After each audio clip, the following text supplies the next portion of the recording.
Hello, and welcome to our presentation on Concordia College's history. My name is Travis Basso, and I'm the archivist here at Concordia College. It is my pleasure to take you through a tour of Concordia's history. Remembrance of things past is not necessarily the remembrance of things as they were, and indeed you will see that Concordia's living history is a dynamic experience.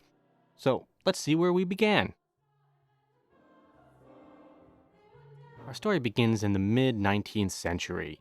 Germans and Prussians and all sorts of different groups were immigrating into the country here, and with them they brought their religion of Lutheranism.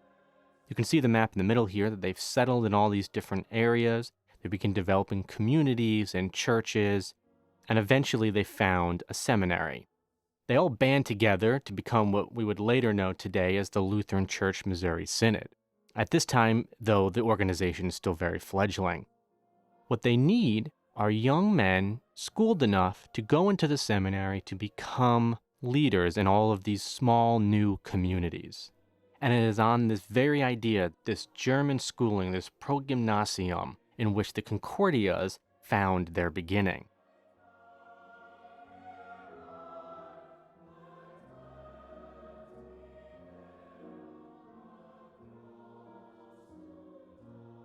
Our story begins in 1881, and just to give you an idea of some context of the time, electricity had only barely just been laid out.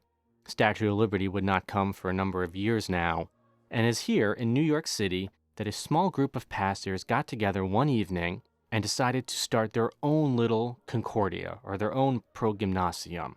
We've got Reverend Seeker, Reverend Bohm, and a handful of others who gathered together to try and establish their own school in New York City. Seeker was the pastor at the time for St. Matthew's Lutheran Church, and he offered space in his church to be used for our very first Concordia. Our first class.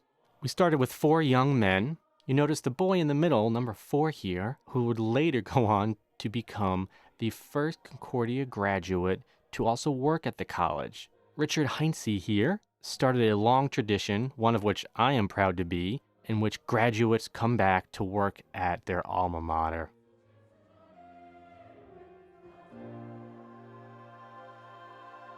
Times were okay for Concordia in the beginning, but within a matter of about a decade or so, they very quickly outgrew their facilities. There was no dorming for the boys, there was no yard or places for them to exercise and train in. They needed more. The school was growing. In 1893, they began looking for land to purchase to build their own proper school. They no longer wanted to be in New York City.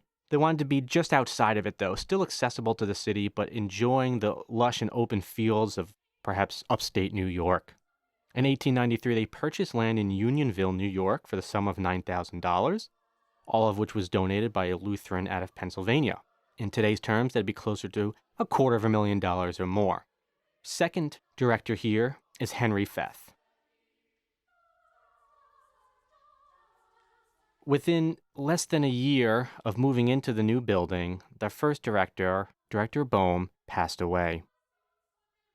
Here we can find a quote that resembles the feeling on campus of the young men at the loss of their first director.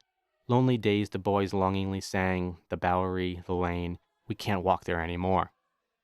Construction began in 1893. The building itself cost a mere $66,000. At the time, though, Reverend Kepchen, instrumental in our foundation, at the time, Reverend Kepchen felt that this amount was too low to build a building of this caliber, and he would later prove to be true. In 1894, the cornerstone is laid, and allegedly some 3,600 people attend, Lutherans from all over. September 5th, 1894, Hawthorne opens to a class of 50 young men. You can see that we still have the cornerstone laid proudly in our central campus.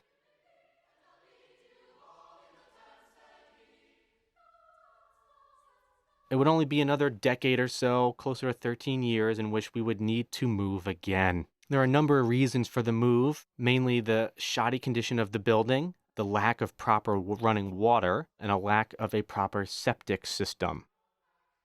They begin looking again, this time closer to New York. In 1908, 14 acres of land are bought in the beautiful Bronxville for $52,000. The first three buildings, Bohm, the Commons, and today Feth Hall, then the administration building, were designed and built by famous architect Edward Tilton. Edward Tilton his firm is known for designing the Ellis Island Welcome Center. He also designed the first 6 faculty houses that they added 2 years later. Which brings us into the 1910s. In order to dedicate this new building, this new property, this new endeavor, what were they eating back then? Oysters, filet mignon, roast duck salad, tutti frutti ice cream. And on January 4th, 1910, Concordia College, Bronxville, opened its doors to 100 young men. The president is still Feth at this point, and again, the first 3 buildings were the admin building, Bohm Hall, and the Commons. In 1918, we would officially change our name to Concordia Collegiate Institute. Class song of 1913. This is a surviving score here. And here's a little clip of what it may have sounded like. Hail to thee, Concordia, loyal sons and bold. Hail to thee, Concordia, men of the blue and gold. Raise your voices loud and clear, let the whole world hear. We're true to thee, Concordia, our alma mater dear. Of course, that clip is from later in the 1950s, and I don't think it's the same song either. As much as things change, they remain the same, and being student-centered has always been a cornerstone of Concordia College. Whether it was as far back as 120 years ago, and here they are planting trees on the campus, or it could have been just simply 20 or so years ago, helping out, pitching in, planting, beautifying the campus here, students have always been the center of Concordia. We're also fortunate to have diversity being a hallmark of our campus. As far back as 1910, we had our first African-American student, Charles Stoll, and embracing a global world diversity and all the differences that make us so special, so unique, has always been part of Concordia's foundation. 1918 influenza pandemic. Never thought we'd really be interested in that. Prior to 2020, it was more of a blip, right? Now suddenly we're all interested in to know what were they doing during their pandemic of 1918. If you've done a small amount of research on the 1918 Spanish flu, you would know that people wanted to forget about it. They didn't document it. I could find no pictures of people wearing masks, boys wearing masks, or socially distancing. As a matter of fact, I could find very few mentions of the influenza pandemic or epidemic at all. November 18 bulletin here, you can see that Professor Ramoser, the third president, George Ramoser at this time, writes a tiny little blurb saying, after 5 weeks of quarantine during which the boys were confined to campus on account of the influenza, our college has resumed the routine of work. Some of the students were at their homes during the period, but the boys in the dormitory were preserved from any serious illness. George Ramoser published that in November of 1918. I believe he's referring to September of when they were confined to the campus. You can see a football schedule from October of 1918, and so it was not a lot of time before the boys were out playing football with local other high schools. Also, a small excerpt here from the Lutheran Witness around the same time, October 1918. Makes a mention about the epidemic and the various ways it's being viewed at that time. Churches are being put on hold. Public gatherings are being put on hold. Many of the things that we would match to today, what they were experiencing back then. I suppose hard times make way for glorious times, because as we all know, the 20s, or the Roaring 20s, was an excellent time for the country, and indeed it was an excellent time for Concordia. As I had mentioned, our third president here is George Ramoser. During this time, we have a bit of a building spree. The President's House, which is designed and built by Ramoser's son, 1923. We've purchased what's today the soccer fields across the street. Seeker Hall is designed and built to mirror Bohm Hall. The arcades are those wonderful little outdoor hallways that connect the admin building to the two dorms. They're installed. And in 1928, Schoenfeld Gymnasium is designed and built by architect James Gamble Rogers. This was again an exciting time for the college, especially the Schoenfeld Gymnasium, because for the first time in the college's history, we had a proper gymnasium for the young men. Even happened to come across a 1926 Middle States report. Anyone out there is familiar with Middle States and their accreditation? You may know Middle States began right around the mid-1920s. So this would have actually been the very first Middle States report that was put out to a number of colleges, junior colleges at that time predominantly. So this is the whole report. It was about 8 pages or so. Bring us into the 30s, just to put some ideas in your head. Prohibition is now over. Hooray. Yeah, Hobbit is just published during this time. Wizard of Oz in color. 1930s again is a bit of a change for Concordia. On the one hand, we celebrated our Golden Jubilee, 50 years of operation in 1931, an incredible milestone. In 1936, we're officially chartered as a junior college. This is a monumental moment in a college's history. Becoming an official junior college puts us at the first step of becoming the Concordia that we know today. However, along with a steep decline in enrollment due to the Depression era and shortly hereafter World War II, and through pressure from families and other constituents, Concordia finally opens its door to female students in 1939. Along with this, we acquire Ressmeyer and Kepchen Halls as our first 2 female dormitories. And what were they having to celebrate their Golden Jubilee? Fruit cocktails, roast chicken, potatoes, Napolitan ice cream, and petit fours.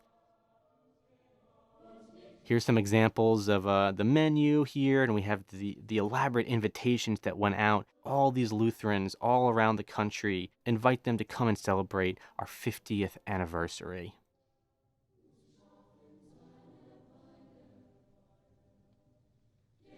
A long step forward. These are Ramoser's own words here, congratulating the school on becoming a junior college. Of course, that's in 1936. In 1931, we were saying we hope that the day is not far distant when the course will be extended so as to make Concordia at Bronxville a full college, empowered by the state regents to confer the degree of Bachelor of Art. It would actually take another 40 some odd years before Concordia is able to give bachelors, but again, being chartered as a junior college was indeed a long step forward. Here's a picture of our first charter, still framed, still in very good condition. A number of years ago, we reframed it. When I took out the original frame, what would you imagine was attached to the back of the charter? Well, it was a perfectly preserved movie poster for a Connecticut Yankee. In fact, this picture you're looking at here of Roger Myrna is indeed perfectly intact, hand-painted movie poster, and that charter is glued directly to. And some pictures of the rooms and the young men during this time. Bring us into the 40s, right? We mark our entrance into World War II. What else is going on? Casablanca is sweeping the world, as is World War II.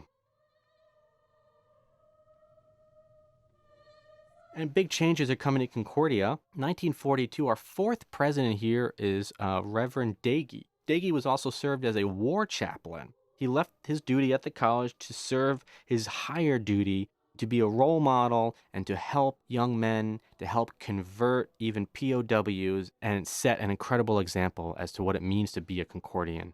In 1947, we also acquired parcels of land across the street, which today is Stein Hall, the Mack Center, and the athletic fields.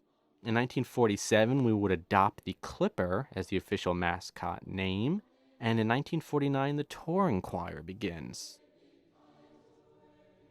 These are just a few examples of some of the honorable young men serving during 1944. As I had mentioned earlier, the amount of young men who left during this time to serve on the war front was so immense that had we not been admitting female students, I don't know Concordia would have survived. In order to keep enrolling people, they moved to a trimester format for a number of years.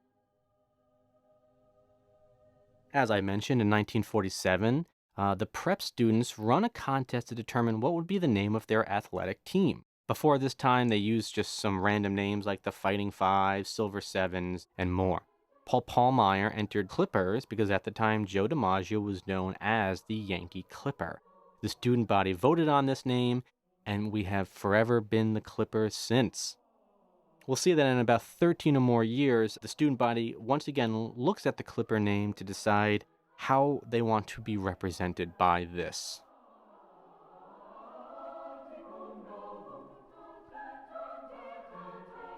The 50s bring a time of growth and prosperity to the college. 1951, we begin granting associate's degrees in science and arts. Along with this, we finish the Brunmeyer Science Hall, or as we know it, Bish, today. Our fifth president is Reverend Albert Meyer.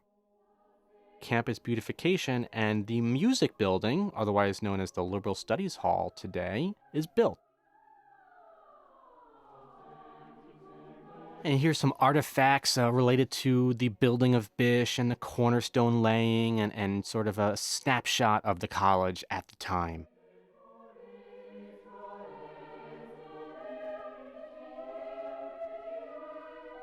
As well as some pictures, construction of Bish and the completed interior modern science lab.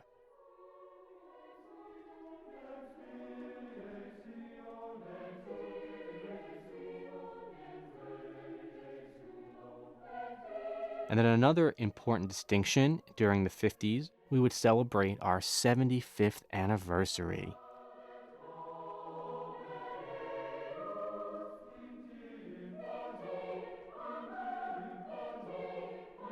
Also in the mid-50s, interesting little note here, Concordia College's high school football team was asked to come and compete in a sugarcane bowl in Cuba. Late December in 1955, the young men and their coaches piled in, flew down to Cuba, and got to experience a wonderful trip competing against a local Cuban team. The boys did not win, but I believe the experience was a reward enough. And I happen to have a little clip from this. Let's take a look here.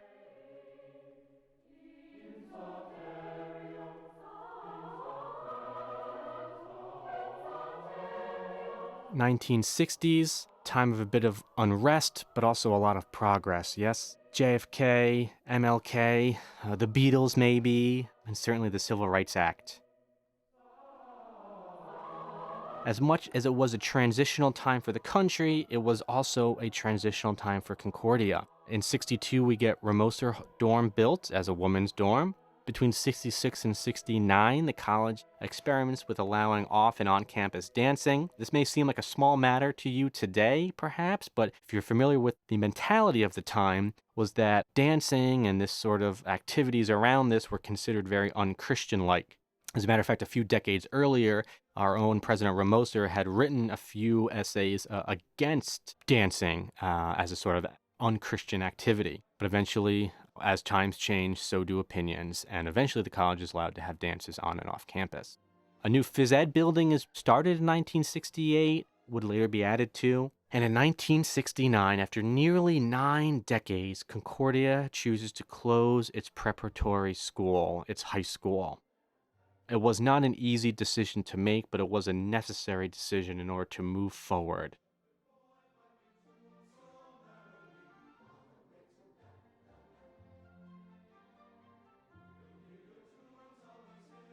As promised, in 1960s, the prep students revisit this idea of the Clipper. They wanted to know why they were called the Clippers and perhaps give it a better, stronger meaning. They renamed their yearbook at the time to the Clipper, and in that very same edition, they give 3 different definitions. I've always been fond of this middle definition here, the Clipper, a sleek, swift ship on which long ago men sailed towards hardships and adventure, danger and reward. Life is often likened to a great sea, replete with storms and calms, hurricanes and gentle breezes. Concordia has been a port, preparing us for individual voyages on the sea of life.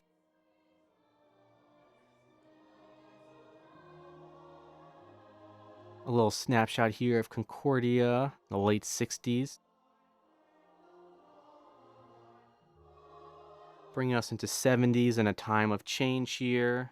Nixon, Vietnam, I suppose technology, VCRs, microwaves. 70s are a time of rebirth. Our sixth president here, Robert Schnabel, is instrumental in bringing the college forward into the future as a bachelor degree granting institution. In 1972, Concordia is officially chartered to grant bachelor's degrees. Along with this, we get the completion of the Shield Memorial Library, our newest and final dorm, Rippey Hall, and in 1975, our very first seniors graduate with bachelor's degrees.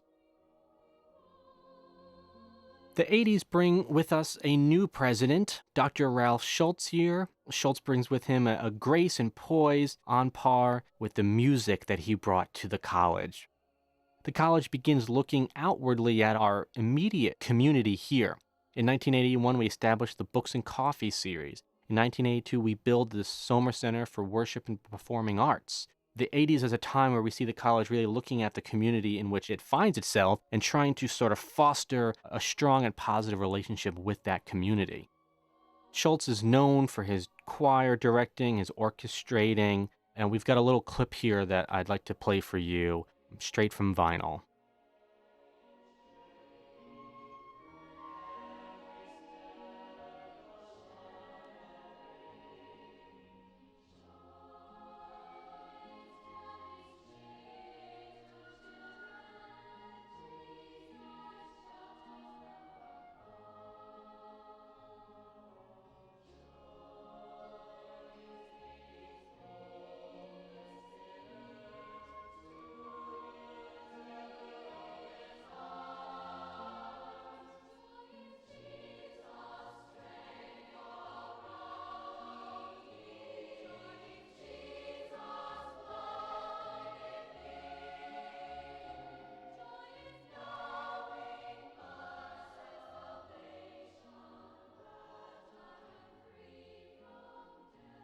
The 90s bring us so very close to the modern era.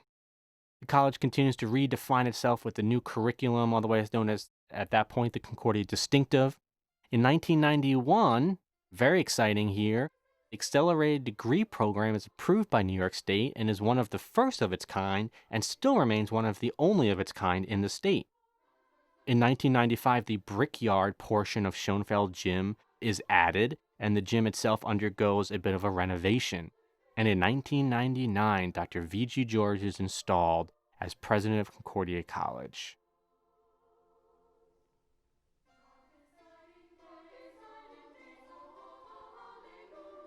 The 2000s brings some new renovations and expansions here. The Shield Memorial Library gets, in addition to the second floor, Osiris Art Gallery, the Jaeger Collection, as well as the new Media Labs and degree program. These expansions bring new opportunities and life to the college community, as well as the introduction of our highly respected nursing program. And it brings us into the most immediate or just previous decade here, in the 2010s. Brings our newest and current president, Reverend Dr. John Nunez. In 2016, he's installed. A number of renovations occur on campus. Schoenfeld Student Center is updated again.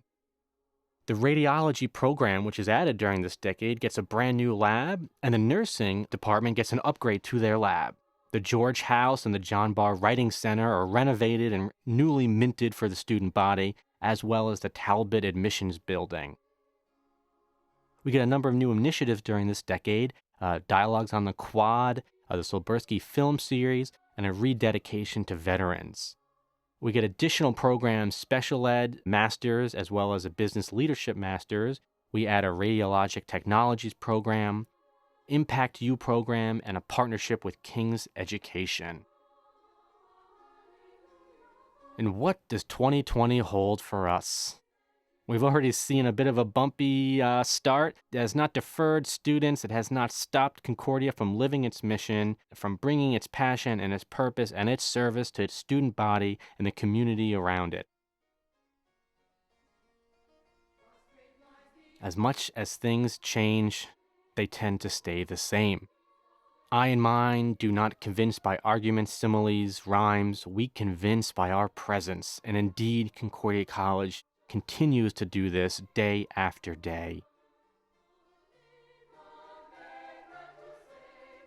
Looking back, it has always been a dedicated staff, faculty, student body, community members, and especially you, alumni, that have made Concordia home to so many over the last 139 years.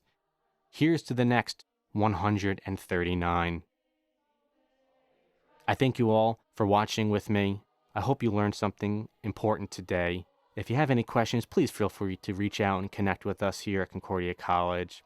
I wish you well on the rest of your day.